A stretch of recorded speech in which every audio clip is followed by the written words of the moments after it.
इतिहास का रिवीजन कर रहे थे, जहां आज है पढ़ना है शक के बारे में और कुषाण के बारे में। आपको बताना चाहेंगे ये जो पढ़ रहे हैं भारत के यवन राज्य पर है, जिसका ना आज हमारा 2 टॉपिक बचा हुआ है, शक और कुषाण। और इस तरह से हमारा ये टॉपिक खत्म हो जाएगा। इसके बाद हम देखेंगे संगम युग। जानते हैं कि शक से आपके लिए कौन सा प्रश्न बनेगा और कुषाण से आपके लिए कौन सा प्रश्न बनेगा। साथ ही साथ बताते चलेंगे प्रीवियस ईयर में कौन सा क्वेश्चन आया हुआ है, आपको किसको ध्यान में रखना है।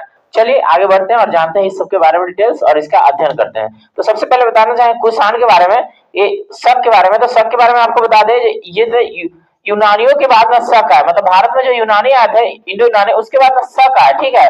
और इनका ना 5 शाखा था। कितना शाखा था? 5 शाखा। उसी शाखा में से एक था इसकी, ये जो भारत में आगे बसे ना, भारत के अफगानिस्तान और पंजाब के अलग अलग प्रांत में बचे थे, ठीक है, बसे थे। यूनानियों के बाद शक आया। शकों की 5 शाखाएं थी और हर शाखा की ना राजधानी भारत और अफगानिस्तान के आसपास थी, ठीक है ना, भारत के कुछ जगह में या फिर अफगानिस्तान में, ठीक है।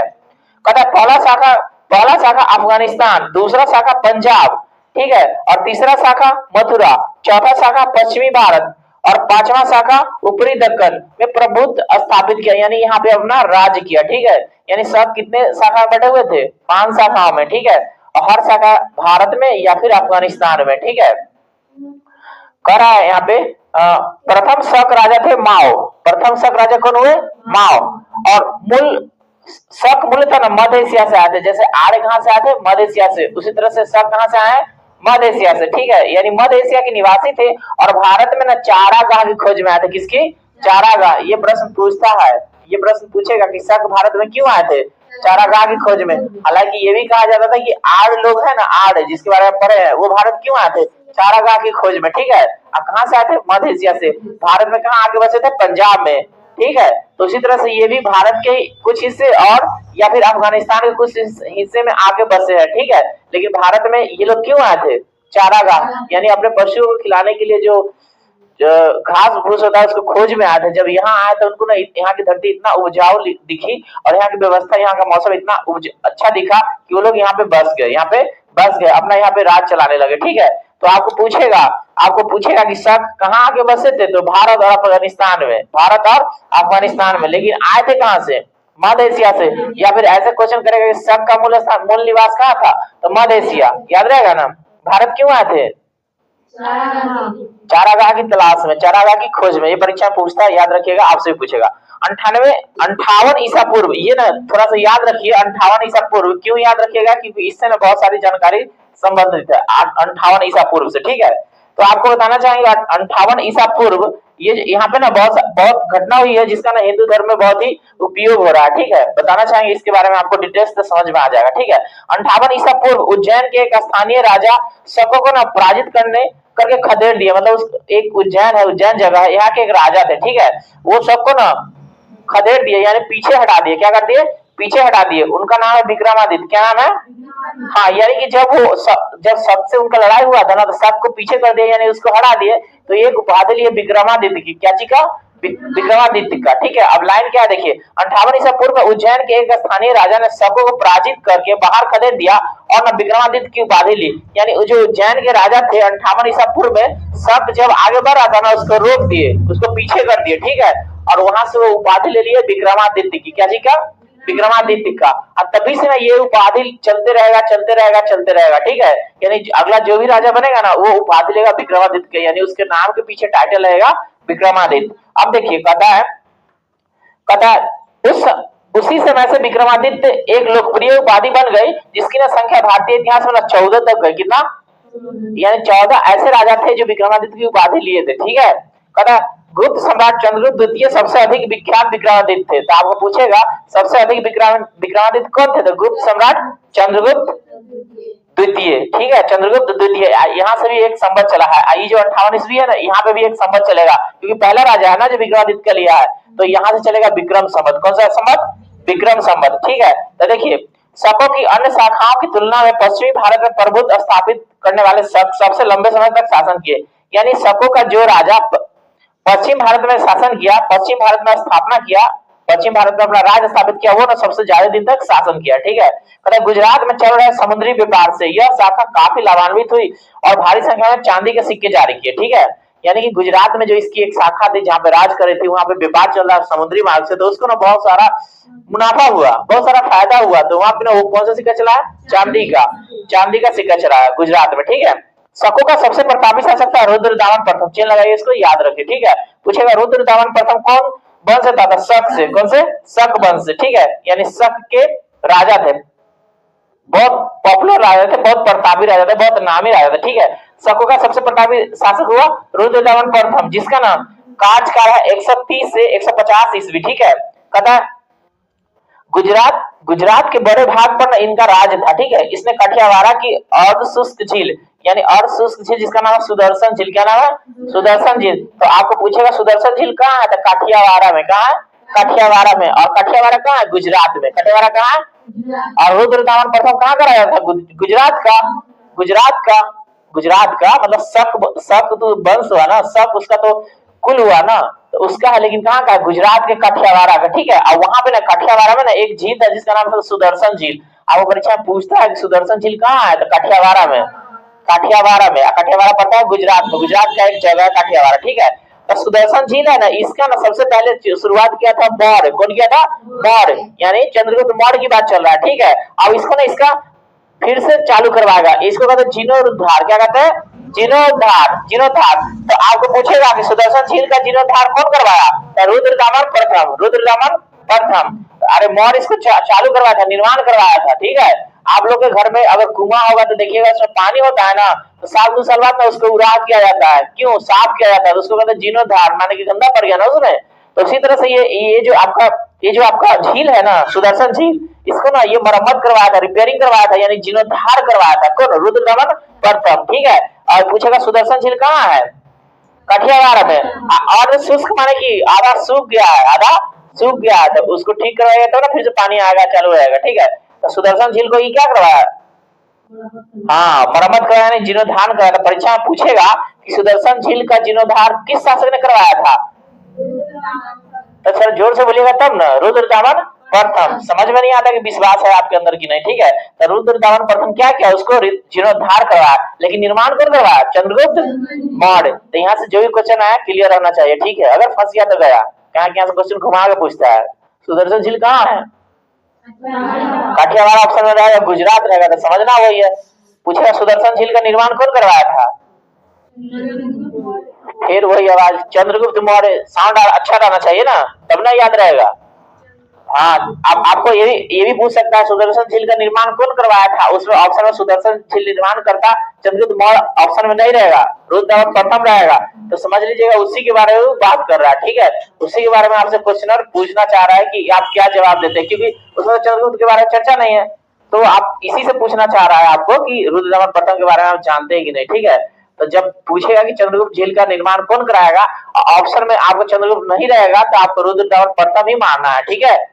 यहाँ से क्वेश्चन फंसना नहीं चाहिए, क्वेश्चन बीएसएससी में आता है, समझ रहे हैं ना, बीएसएससी की एग्जाम होने वाला है। यहाँ ये सब से और कुछ से बीएसएससी क्वेश्चन पूछता है, ठीक है, और पूछेगा ही, देख लीजिएगा। आगे बढ़ते हैं, कहता है रुद्रदामन संस्कृत का ना बड़ा प्रेमी था, उसने ही सबसे पहले विशुद्ध संस्कृत भाषा में लंबी अभिलेख अभिलेख यानी गिरनार अभिलेख जारी करवाया। तो यहाँ पे पूछेगा गिरनार अभिलेख का संबंध किससे है, हाँ, रुद्रदामन प्रथम से। कौन भाषा में लिखा हुआ है, संस्कृत भाषा में। इसका भाषा और गिरनार अभिलेख भूलना नहीं है, क्योंकि ये परीक्षा का क्वेश्चन है, यहाँ पूछता है गिरनार अभिलेख का संबंध किससे है, रुद्रदामन से, ठीक है। पता है यहाँ पे सबसे पहले क्या संस्कृत में चलवाया था, ठीक है। इससे पहले क्या चलता था, प्रकृति भाषा में, ठीक है। तो ये संस्कृत का ना प्रेमी था, रुद्रदामन संस्कृत का प्रेमी था, इसलिए अभिलेख चलवा दिया संस्कृत में, ठीक है। कहता भारत में ना शक अपने आप को ना क्षत्रप कहते थे, यानी भारत में जो भी राजा बनता था शक का, वो अपने आप को क्या कहता था, क्षत्रप, यानी शक के राजा अपने आप को क्षत्रप कहलाते थे, ठीक है। अब थोड़ा सा पल्लव के बारे में पढ़ना है, यहाँ पे पढ़ लेते हैं, लेकिन दूसरे बुक से हम पल्लव के बारे में ज्यादा डिटेल्स पढ़ाएंगे क्योंकि इसमें नहीं दिया हुआ है, ठीक है।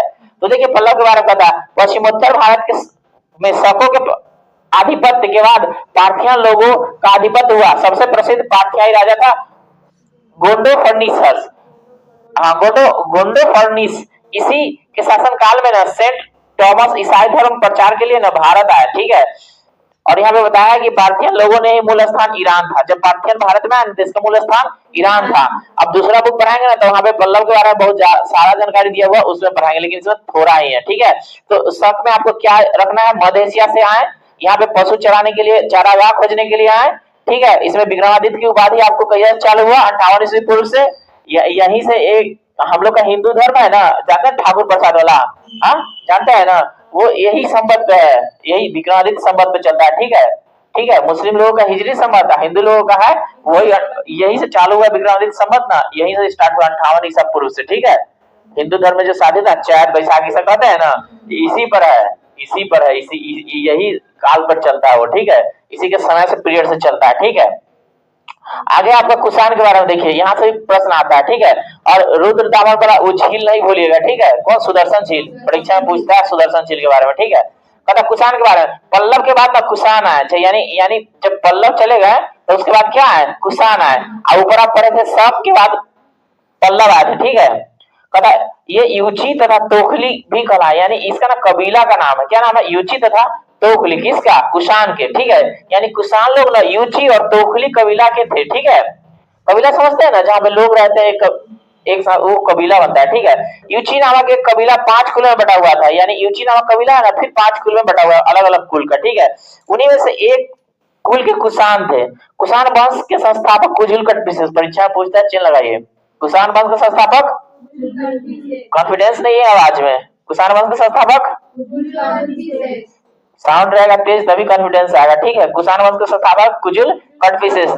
इस वंश का सबसे प्रतापी राजा कनिष्क हुआ, इस वंश का सबसे प्रतापी राजा, आपको पूछेगा कुषाण वंश का सबसे प्रसिद्ध राजा कौन है, कौन से कुषाण, कौन से कनिष्क। इसकी राजधानी पुरुषपुर थी, जिसका नाम है पेशावर, क्या नाम है, पूछेगा आपको कुषाण वंश की राजधानी कहाँ था, तो देखिए कुषाण में ना, कुषाण में ना कनिष्क की राजधानी के कर, कनिष्क की, तो परीक्षा में पूछेगा कनिष्क की राजधानी कहाँ थी, पुरुषपुर, और दूसरा राजधानी हो जाएगा मथुरा, दूसरा राजधानी, यानी कि पहले उसका पुरुषपुर यानी पेशावर, ये पड़ता है पाकिस्तान में, अब दूसरा राजधानी बनेगा मथुरा जो पड़ेगा भारत में। ठीक है, मथुरा जानते हैं ना, हाँ, तो पहले इसकी राजधानी थी पुरुषपुर जिसको कहते हैं पेशावर, इसकी दूसरी राजधानी मथुरा। तो परीक्षा में कौन सा राजधानी पूछता है आपको ध्यान में रखना है, आपको पूछेगा कुषाण वंश की दूसरी राजधानी कहाँ है, आप कुषाण वंश की राजधानी, हाँ, तो जब जब सीधा पूछेगा तो समझ लीजिए पुरुषपुर के बारे में पूछ रहा है, ऑप्शन में वो दोनों देगा, ऑप्शन में वो दोनों देगा।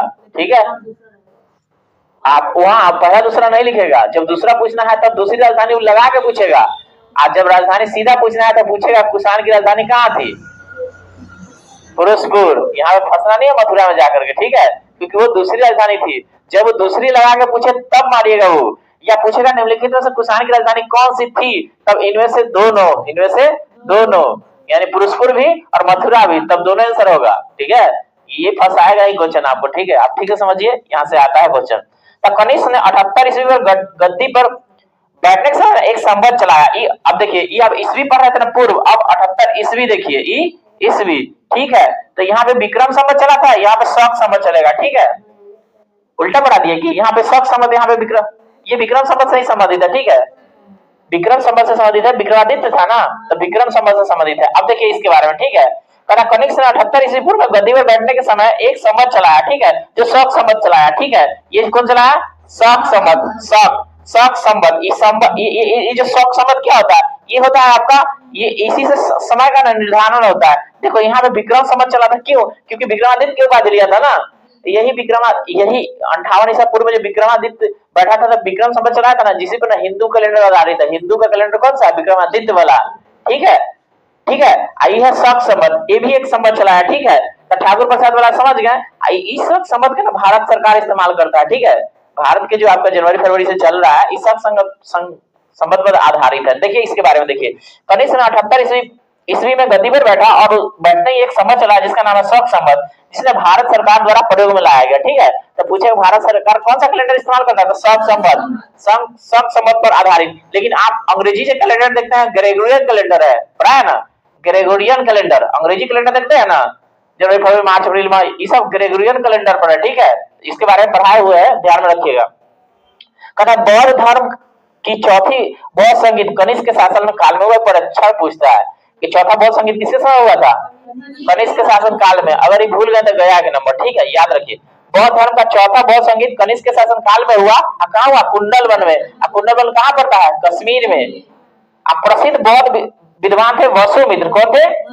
यही इसके अध्यक्ष थे। कौन थे? अध्यक्ष थे। कनिष्क बौद्ध धर्म का ना महायान संप्रदाय का अनुयायी था, यानी बौद्ध धर्म दो खंड में बढ़ गया, एक हीनयान एक महायान। तो कनिष्क कौन में है? महायान में। कनिष्क कौन में है? महायान में। याद रहेगा ना? कदा चीनी जनरल पेन चाओ ने कनिष्क को हरा दिया था, यानी चीन के एक जनरल जिसका नाम पेन चाओ, क्या नाम है?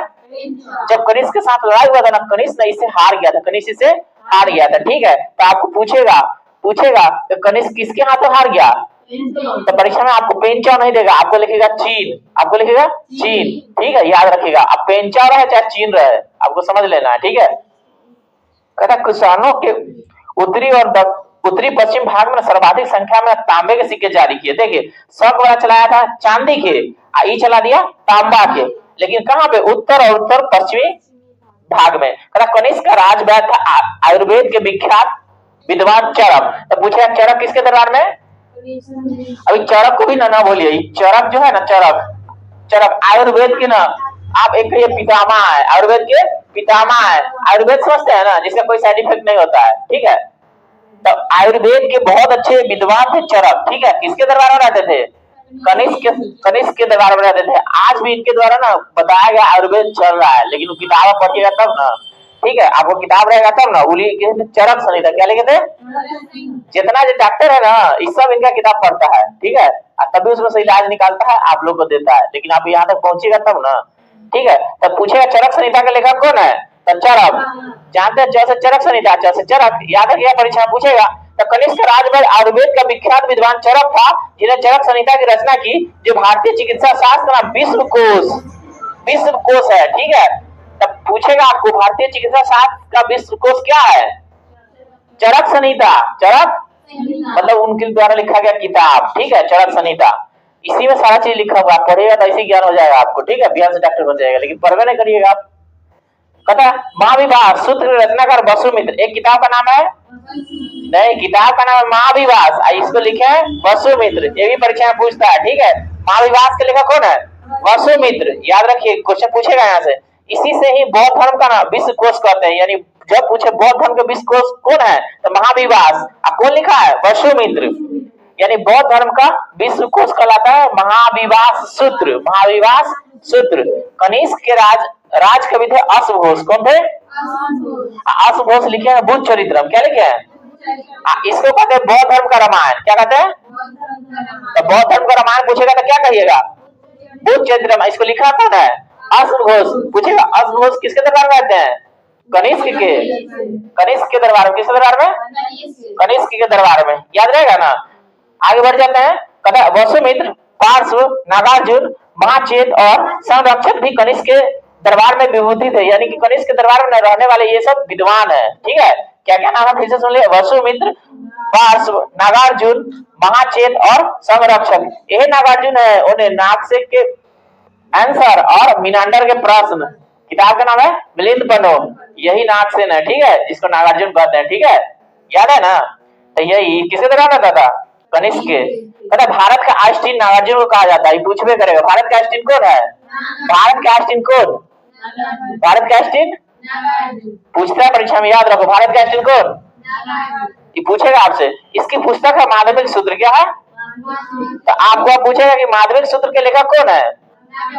तो इसमें ना बताया थे सापेक्षता का सिद्धांत। सापेक्षता का सिद्धांत क्या? ई बराबर एमसी स्क्वायर, जो आइंस्टीन दिया है, ठीक है। तो पहले ही दिए थे, अब बाद में आइंस्टीन, ठीक है, लेकिन इनको कहा जाता है भारत का आइंस्टीन। भारत का आइंस्टीन, ठीक है। इनका किताब का नाम है माध्यमिक सूत्र, ठीक है। कनिष्क की मृत्यु ने 102 ईस्वी पूर्व में हो गया, वही पेंचाओ के लड़ते हुए, ठीक है, 102 ईस्वी में हो गया। कुषाण वंश का अंतिम शासक वासुदेव था।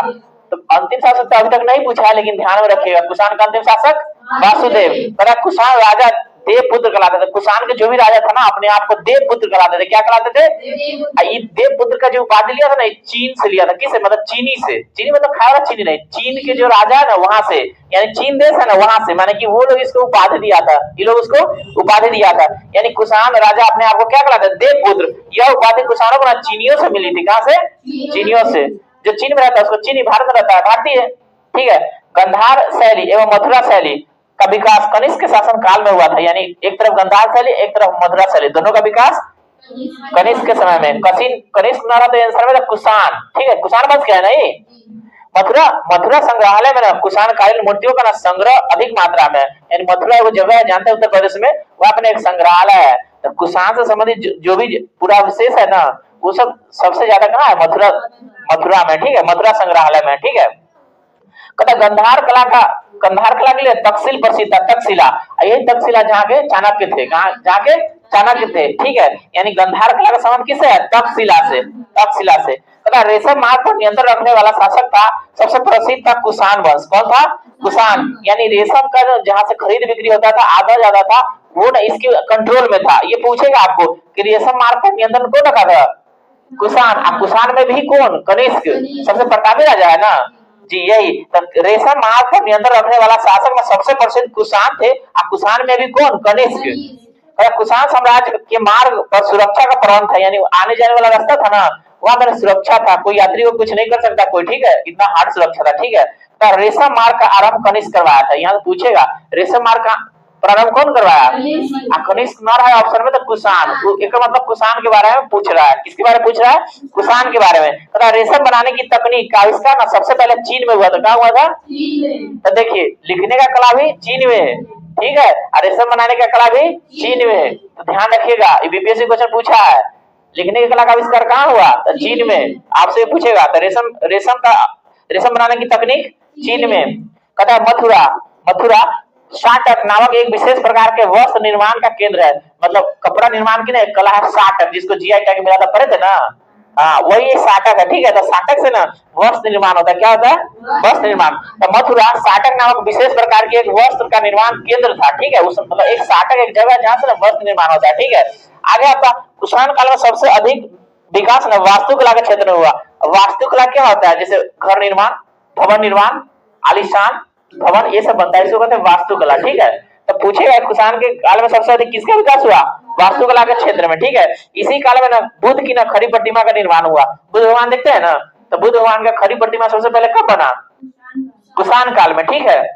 तो याद रखिए ये सब महत्वपूर्ण बात है, कुषाण में से प्रश्न आता है, आपको याद रखना। शौक संवत का यह स्टार्ट हुआ था 78 ईस्वी में, अब विक्रम संवत 58 ईस्वी पूर्व में चालू कौन किया, विक्रमादित्य, और इसको कनिष्क जब राजा बना था तब चालू किया, ठीक है। आई हार गया चीन से, देख रहे हैं ना। तो इसके दरबार में बहुत सारे लेखक रहते थे जिसके बारे में परीक्षा प्रश्न पूछेगा, आपको ध्यान में रखना है, ठीक है।